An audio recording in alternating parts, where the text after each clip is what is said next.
Ovulation takes place on one day in one moment, and the egg then survives only for up to 24 hours.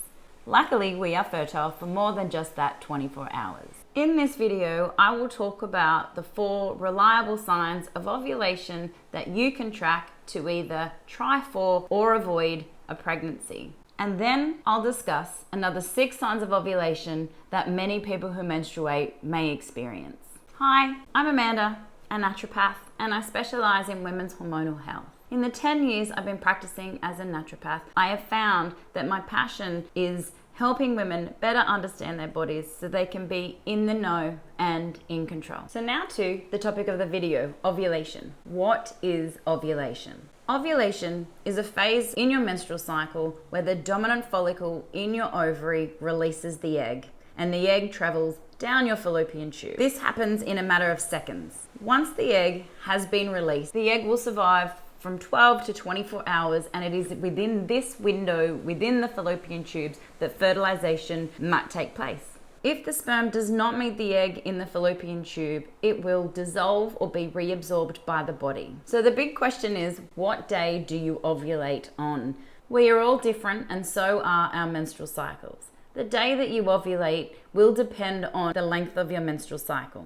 The length of your menstrual cycle is from day 1 of a period to the day before your next period. So ovulation occurs approximately 14 days prior to your next period, which means if you have a textbook 28-day menstrual cycle, you may ovulate around day 14. However, if you have a 24-day menstrual cycle, you will minus 14 days and you will ovulate around day 10. If you have a 34-day menstrual cycle, minus 14 days, you will ovulate around day 20. So the day that you ovulate depends on the length of your menstrual cycle. But if you are trying to conceive, knowing the day of ovulation is less important. What you want to identify is your fertile window.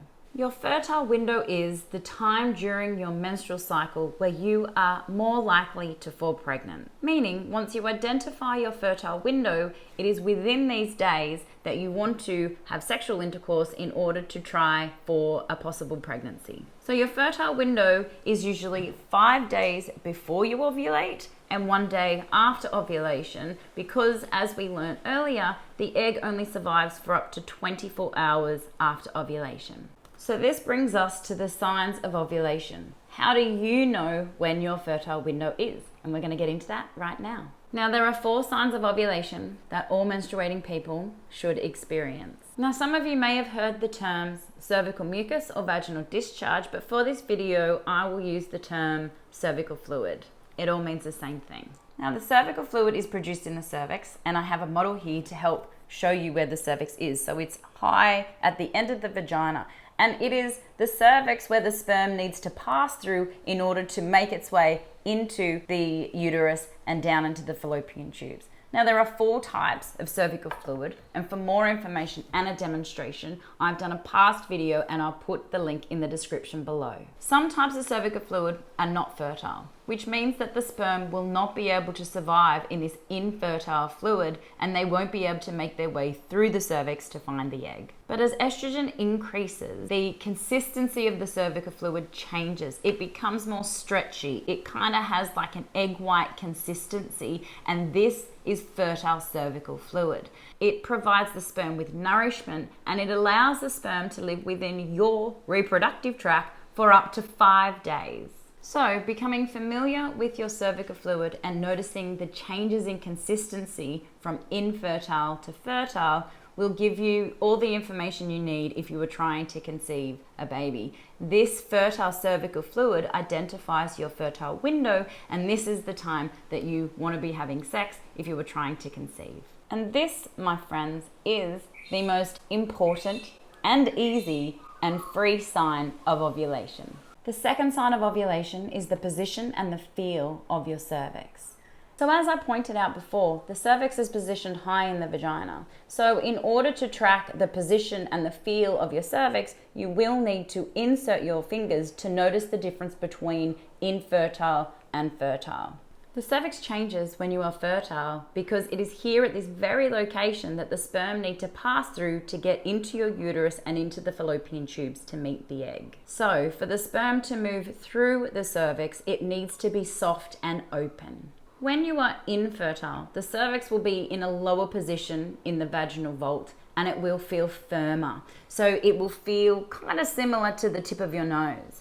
Now, as you become more fertile, the cervix will lift higher into the vagina and it will change, it will be softer and it will feel more like the tip of your lips or over the soft part of your cheekbone. Now, over the 10 years that I've been practicing as a naturopath, most women have chosen not to track their cervix. It's just too invasive for some. But I do think that it is truly amazing that our body shows us these changes and it gives us the information that we need to know if we're trying to fall pregnant, whether we are fertile or not. If you are in tune with your body and its changes, it gives you all the information that you need to know. Now this brings us to the third sign of ovulation, and you do need to purchase test strips in order to track this sign. Once estrogen reaches its peak level in the blood, this triggers a surge of luteinizing hormone, which is also known as LH, and it is the LH that causes the egg to burst out of the ovarian wall into the fallopian tube with what we understand as ovulation. The LH surge can be detected by an at-home ovulation predictor kit. The test strips measure the LH in the urine, and when the LH reaches a peak level, you can then assume that ovulation will occur 12 to 36 hours after that peak. The surge in LH, however, doesn't confirm ovulation will occur. It only gives you information that it is likely to occur soon. But using the LH test strips in combination with your cervical fluid changes and the position and firmness of your cervix, it gives you the information that this is your fertile window and ovulation is likely to occur. Next, we have sign number 4, the BBT, which is your basal body temperature.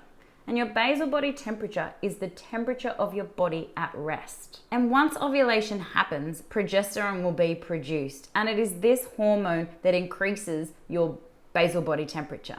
Again, amazing that you have all of this information at the tip of your fingers or at the tip of the thermometer. To measure your basal body temperature, you do need a special thermometer. It's called a basal body thermometer, and it measures to 2 decimal places so you can see the slight increases in body temperature as the hormone progesterone is produced. Just a side note, these thermometers are not all that useful for detecting high temperatures when there is an illness in the family, so make sure you have both thermometers. You will also need to measure your temperature at the same time every morning, so pick a time and be consistent with waking and checking your temperature. You will also need to not move too much for the couple of hours prior to checking your temperature, as movement and as the day goes on, your body temperature will naturally increase. It is really important to know that once the temperature increase has occurred, you need to wait for the temperature increase to stay consistent in order to confirm ovulation. So once you have observed this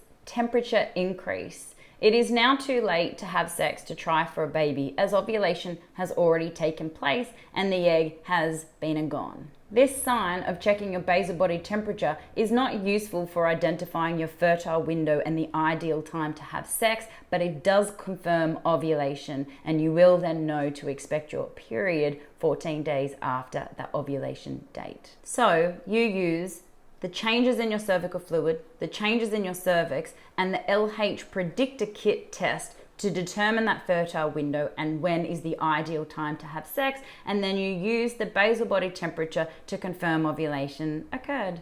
I'd love to hear your experiences about any of the signs of ovulation that we've talked about. If you have seen any of these signs, comment below and let me know. And also, I'd love to know if you will start tracking your signs of ovulation after learning this information. So the next signs of ovulation that I will discuss can be quite common, but they are not reliable signs to track for ovulation, as these symptoms can be related to something else. But for some women, it is very consistent. They will experience these around that time of ovulation. Now, the 5th sign of ovulation is an increase in libido. And I do find this to be a common sign, meaning not all women will experience this increase in libido, but many do. Your increasing estrogen produces the cervical fluid we just previously spoke about, as well as helping the sperm survive for up to 5 days within your reproductive tract. It also offers vaginal lubrication, and this increasing estrogen is also responsible for increasing your sexual desire around this time. Mother Nature has it perfectly mapped out. You have an increase in estrogen and libido, an increase in lubrication, all around the time of ovulation. It's just pure magic. So if you ever wondered why you feel more sexy around this time of the month, or your desire for sex is much stronger, it's because your body is ready to ovulate. And sex right now will increase your chances of conception and pregnancy. So now we come to ovulation sign number 6, which is heightened senses. Some research has shown that as women move closer to ovulation, they have a heightened sense of smell to male pheromones, possibly making men more desirable during this time. So at the same time we have high estrogen, we feel more attracted to the opposite sex, we have an increased libido, we have increased lubrication, and it is the perfect storm for optimal fertility. The 7th sign of ovulation is ovulation pain. This is also known as Mittelschmerz.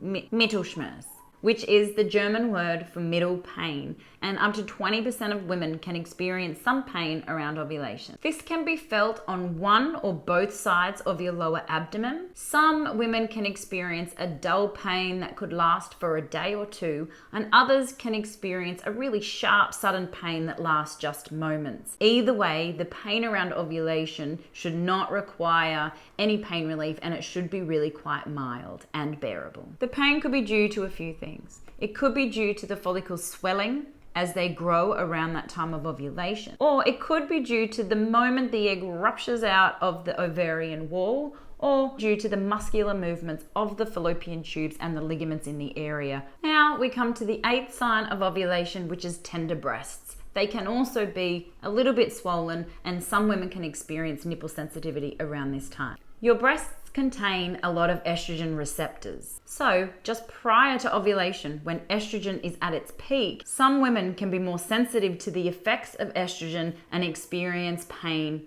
in their breast area. This should be relieved after ovulation, as the progesterone is now being produced in the luteal phase. If, however, you experience breast tenderness prior to your period, this is actually due to an inadequate amount of progesterone in that luteal phase. Ovulation sign number 9 is bloating.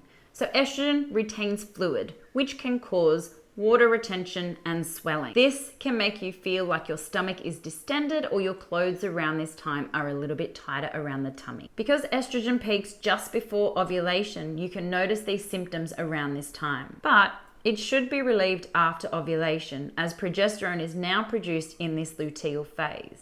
And progesterone is our natural diuretic, and it will help decrease the water retention. That brings us to sign number 10 of ovulation, which is spotting or light discharge. It is usually very light. It can last from 1 to 2 days. It's usually a light pink color because it mixes with the cervical fluid, or it can range in colors from darker red to a brownish color. It should be a considerably lighter bleed than your period, and this can occur because of a sudden drop in estrogen before progesterone production begins. Tracking bleeding that occurs in between your periods is really important, and it should be mentioned to a healthcare practitioner so they can rule out other possible causes.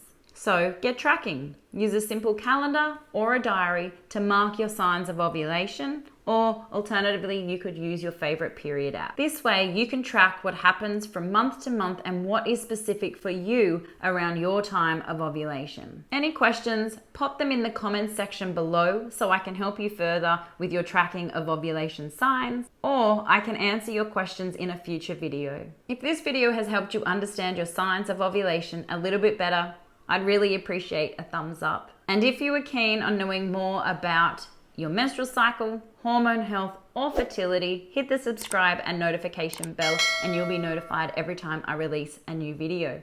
See you in the next one.